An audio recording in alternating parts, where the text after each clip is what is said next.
দেখুন, যখন মানুষ তার নিজের ভাগ্যকে দোষারোপ করতে শুরু করে দেয়, তার ভেতরে অনেক কষ্ট, অনেক দুঃখ আছে বলেই তবে সে এই কথাগুলো কিন্তু বলে থাকে যে, "আমার কপালে কিছু নেই। ভগবান তুমি আমাকে কেন এই পৃথিবীতে পাঠিয়েছ?" এই সমস্ত কথা কিন্তু সে বলতে শুরু করে দেয়। দেখুন, মানুষের ভাগ্য যখন সাথ দেয় না, ভাগ্য শুয়ে পড়ে, তখন আশেপাশে আপনি কাউকে পাবেন না। কেউ আপনাকে হেল্প করতে আসবে না। তার মানে কি হচ্ছে?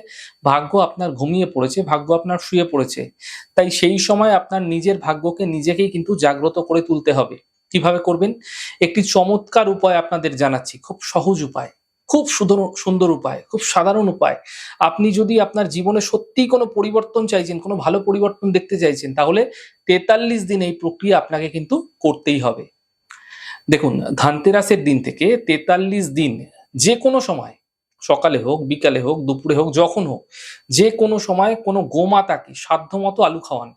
আপনার যেরকম সাধ্য আছে সেরকম আপনি আলু খাওয়াতে থাকুন। গোমাতাকে ৪৩ দিন খাওয়াবেন ধানতেরাসের দিন থেকে কাউন্ট করে, এবং গোমাতার মাথায়, গোমাতার যে মাথাটা রয়েছে, সেই মাথার মধ্যে সামান্য গোলাপ জল ছিটিয়ে দিন। আপনারা স্প্রে বটলের মধ্যে করেও কিন্তু গোলাপ জল নিয়ে স্প্রে করে দিতে পারেন। এই ছোট্ট প্রক্রিয়া মাত্র ৪৩ দিন আপনারা করুন, আর দেখুন আপনার জীবনে যে খারাপ থেকে খারাপ সময় আপনি ফেস করছিলেন, ৪৩ দিন পর থেকেই আপনার জীবনের চাকা কিন্তু ঘুরতে শুরু করবে। আপনি নিজেই অবাক হয়ে যাবেন এবং আপনি ধীরে, ধীরে ফিল করতে পারবেন যে আপনার ভাগ্য যে শুয়ে পড়েছিল, সেই ভাগ্য কিন্তু জাগ্রত হতে শুরু করবে। আপনি এই ক্রিয়াটি একবার করুন, ভীষণ ভালো ফল মানে আপনারা পাবেনই।